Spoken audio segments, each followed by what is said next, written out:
Boro Aboye, greetings, greetings, greetings. Ekwojuawo.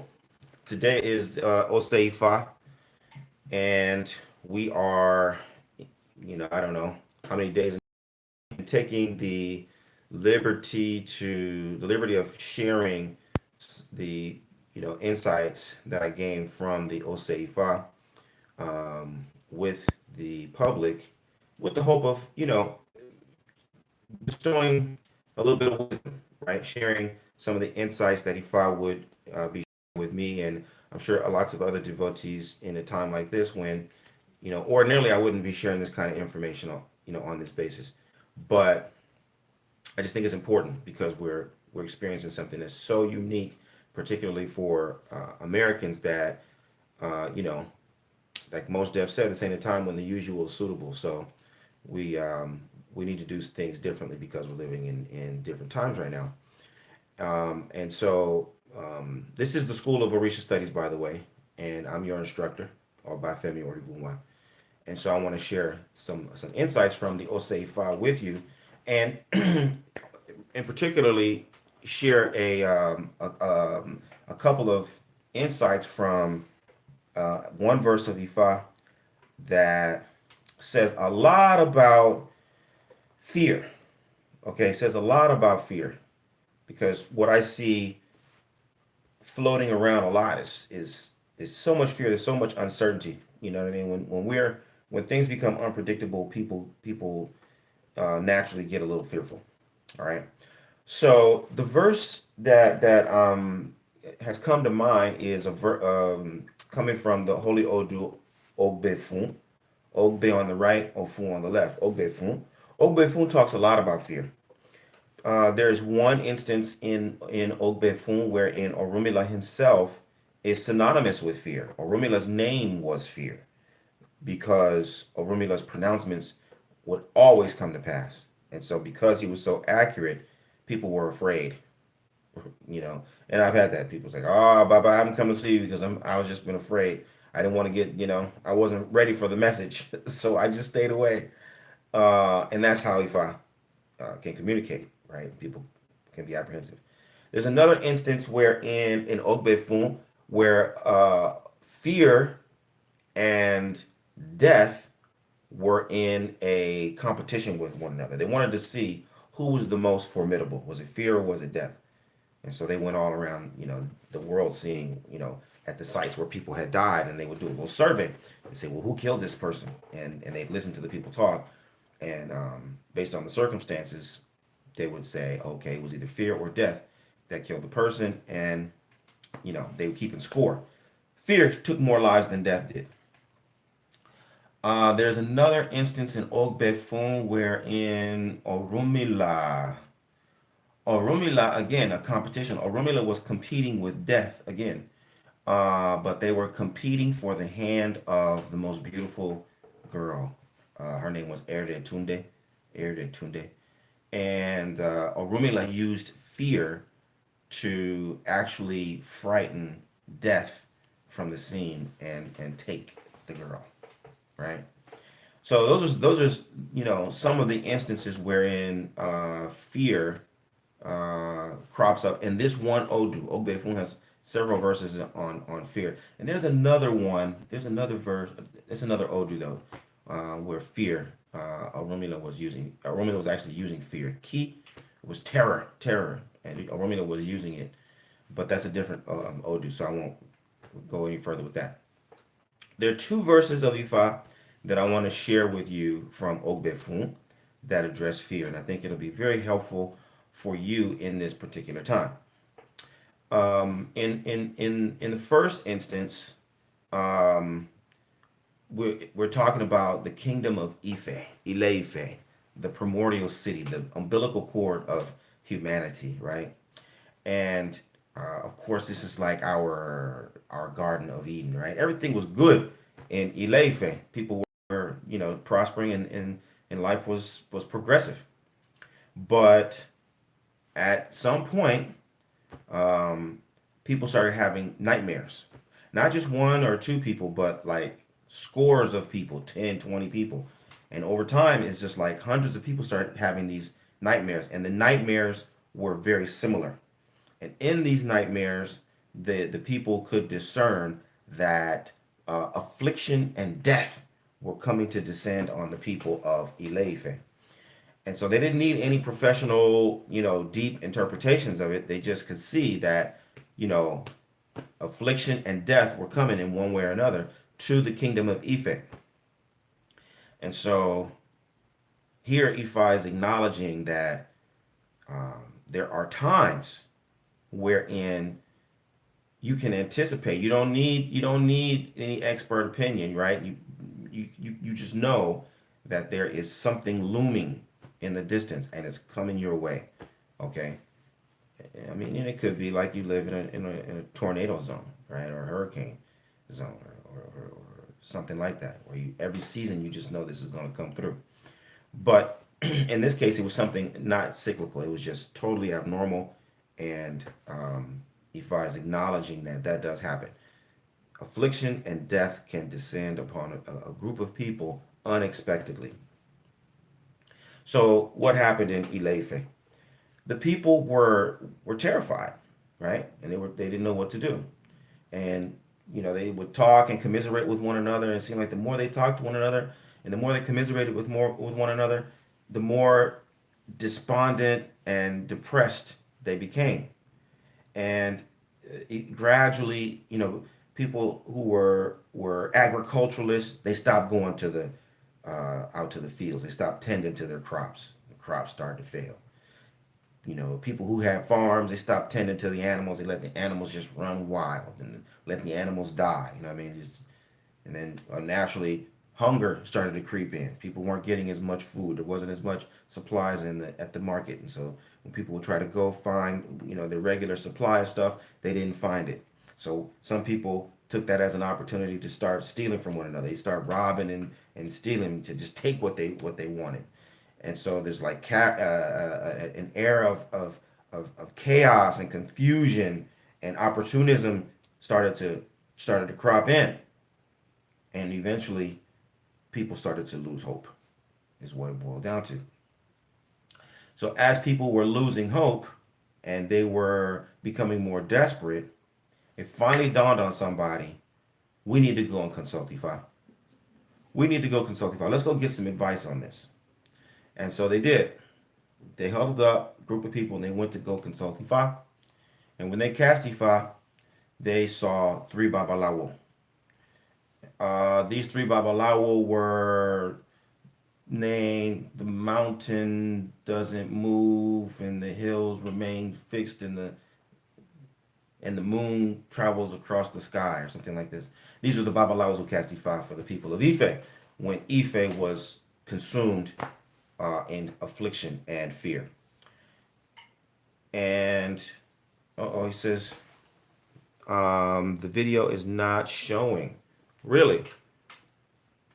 I don't know what that means.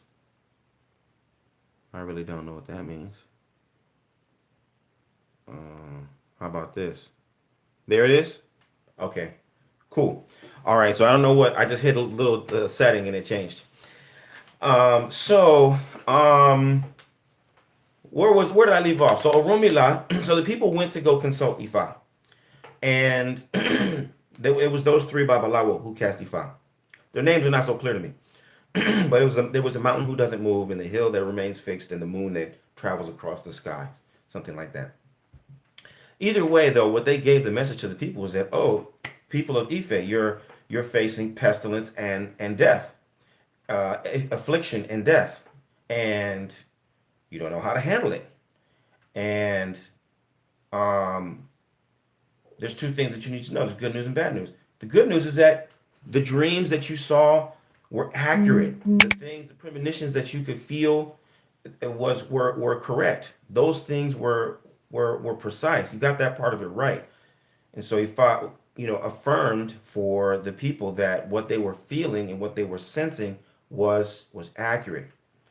But you've got to remember that while the youth know how to cut the tree, the elders know where the tree will fall. While the youth may know the song, it's the elders who know the story. While the youth may know the road, it's the elders who know how to travel the road. And so you got part of the story right, but you didn't get the other part of the story right. Sure, affliction and death are coming to Ife. That is true. But what you missed is that affliction and death have specific rules that govern them. Number two, affliction and death are coming with a specific list of people. So they're not coming to take all of the people of Ilefe. They're only coming to take some, a specific group of people. Do you know if it's 10 people or 1,000 people? It could just be one person who will become sick and die. You all saw it, but does that mean that it's going to affect everyone equally? That's the shortcoming of what you have been sharing with one another. That's the shortcoming of the fear that you've been spreading with one another. More importantly, because of the fear that you've spread amongst one another, you created all kinds of mayhem and hopelessness that has degenerated the society into sickness and death and opportunism and all kinds of negative energy. Okay, and so you created a problem before the real problem has existed. Because the trouble is not now. The trouble is not today. The trouble has yet to come. Okay, so here Ifa is teaching us that fear is about the future. Fear is about the future. It's not about the present. Fear is about what's on the horizon, what's potential. Okay, and so don't give into what can potentially happen. Find out what needs to be done right now and start preparing yourself with the resources that you have in front of you, because sure, you may be on the there may be affliction on the horizon. Okay, coronavirus may be coming to your town, but who is going to be affected by it? Is everyone going to be affected by it? And if everyone is affected, is everyone going to be affected by it the same way? Okay, you got to understand and be very precise about what is before you. Really get the full story. A little bit of information can do a lot of damage if you don't put it into its proper context. All right. So that's one message that I want to share with you based on the teachings of Ogbefun. Yes, sometimes the message that we get from Ifa is not positive. Sometimes the message that Ifa is advising us of is something that portends sickness, death, loss, litigation, conflict, defeat. These are things that Ifa can be predicting for us. But that's good news as long as you understand that it's on the horizon. That trouble is not right now. You're being forewarned. And to be forewarned is to be forearmed. So prepare yourself. All right. Don't give in to the fear of something that's on the horizon. That's the first one. The second message is also dealing with fear, Ogbefun. And in this instance, it was actually the day of Oseifa, like today is the day of Oseifa. Oromila had gone to his shrines and he had given his obi, and everything was going good in his life. He had a little daughter, and his daughter was just recently married, a nice, upstanding young Babalawo. Oromila had clientele. He had wealth coming in. Everything was cool within his household. Life was good. It was moving really smoothly. But on this particular day of Oseifa, Oromila gives his obi, and the message came back negative. It came back negative. Not only did it come back negative, the message came back and said that sickness and death were coming to Oromila.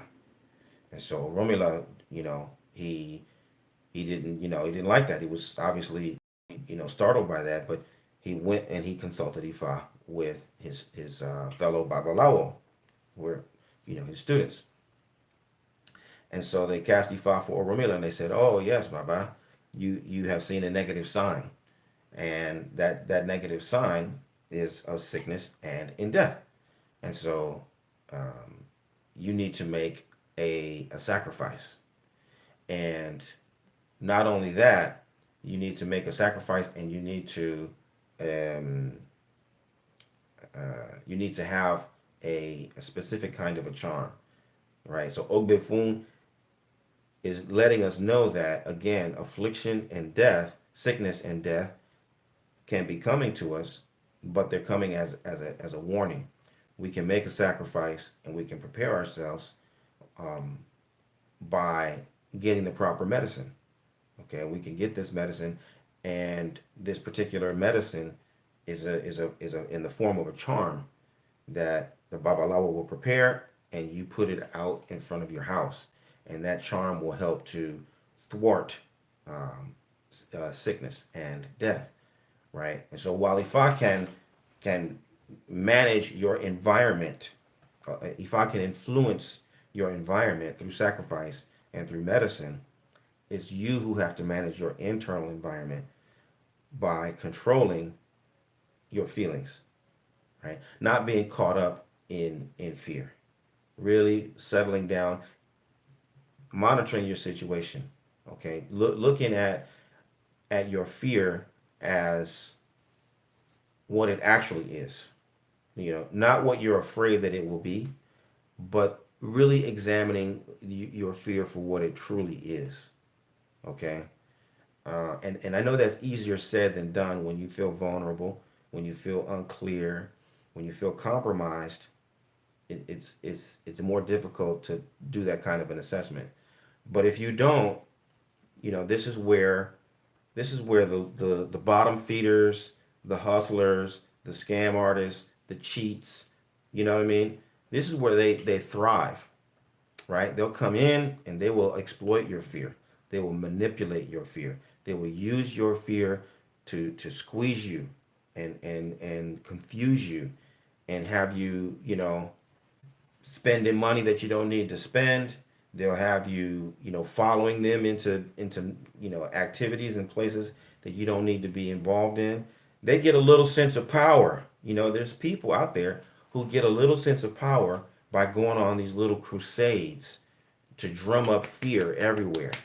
Okay? These are small people though. All right? These are small people, and I don't want any of my folks being caught up, being swayed or distracted or taken off track by these low vibrational operators. They may call themselves anything. Some of them will call themselves Babalawo, but you know, that's that's that's that's not how this Babalawo functions. Okay, we don't deal in fear. We don't deal in terror. We don't deal in insecurity, right? We educate. We uplift. We inspire. We show you the way. This is the actual way. You can take the way fast or you can take the way slow, but this is the way. All right. And according to the Holy Odu Ogbefun, the way is through introspection. The way is through really assessing. Okay. From the first verse, you can see that Ifa says, yeah, it's all right. It's accurate that you can determine that affliction and death are coming. But you got to really, really be clear about who they're coming for. When are they coming? When they come, what's going to happen? What can you expect from affliction and death? Right? That will help you to understand. In the second verse, we see that, Oromila, he went from great, everything was fantastic and moving smoothly, to having this problem. And, it caught Oromila off guard. And for a while, Oromila was caught up. Oromila was afraid. Oromila didn't know what to do because he felt like he had so much to lose. Everything was going so well, and then he got this bit of bad news, and it made him, fearful. But when he went to consult Ifa, they told him, sure, that is what's on the horizon. It's not all good, but we can make sacrifice and protect ourselves, and everything is going to be fine. So you can go forward and continue to enjoy your life, but you just need to make the necessary precautions. Okay, so as you move through these different days of quarantine, um, try to understand one thing. Fear is about the future. Fear is about the future. The things that you fear are not right now. Okay, the things that you're afraid of, they're not now. They're coming, potentially. You need to get really, really clear and precise as you possibly can by to with the fear. Firstly, understanding, A, I am afraid, right? That's where you just start. Oh, something is on the horizon. I know it's not good. It makes me uncertain. I'm afraid. Then you go into yourself and, well, what am I afraid of? What is it that I feel I would lose? What is it that I feel that I would suffer with? Okay, get really clear with yourself about what it is that you're fearful of, and then once you can get, matter of fact, let me take another step with that. Write it down.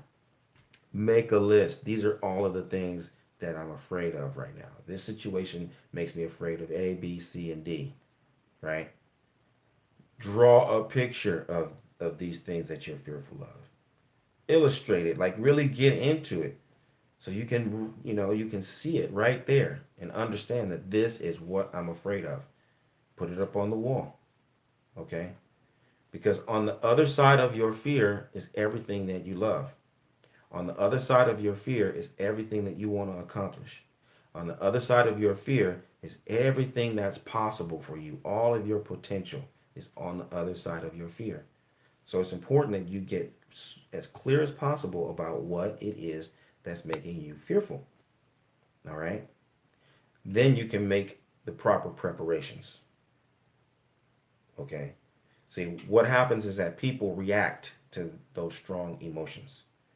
We react as opposed to respond. A reaction is that you get the stimulus and without even thinking, you do something. That's a reaction. And that's how the bottom feeders control you. That's how they manipulate you. They know what's going to trigger you. Like you just throw little things out there, and the next thing you know, they're taking things, a fearful situation over here, and they're dragging it all the way over into something, some trauma from your childhood, and making you fearful of, things that just don't have any relationship at all. But they're just stoking the fire of fear because that's how they know they can control you. That's how they can manipulate you. But like I said, I don't want any of my people being caught up in that. I don't want you entertaining those those vibrations at all because they will not serve you. All right? They will not serve you. Those feelings, they seem empowering for a moment. They seem to give you, a sense of energy in the moment, but it goes up and it goes down. Okay? It's not sustainable. You can't operate out of fear for months and years. It's not sustainable. So the advice that I want to give to you is really get crystal clear about what is making you fearful. Get really clear and understand that thing that you're fearful of, it's in the future. It's tomorrow. It's the day after tomorrow. It's next month. It's 3 months from now. How can you prepare yourself to bypass that? How can you prepare yourself to go through that? Okay? How can you prepare yourself to dismantle that thing that you're afraid of? Starting right now, today. Okay? And now, of course, EFI is a very good resource for helping you make those kinds of decisions and discern what the best approach is. And so, it is always advisable under these kinds of conditions to consult EFI. Get the advice and the information that you need, like the people of Ileife did, like Orumila did, right? They got the advice. They found out what was really around the corner, and then they also made the proper sacrifices and kept the observances or the taboos that were given to them in the meantime. All right. So that's the word of the day. You can use your fear as an opportunity to learn more about yourself and get one step closer to everything that you truly want and you want to accomplish and want to experience for your life. Hope this has been helpful for you. If you've got any questions, like I said, you can leave comments in the comment section below, and I'll be more than happy to respond and fill in the blanks wherever I can. All right. Blessings. Happy day of Oseifa.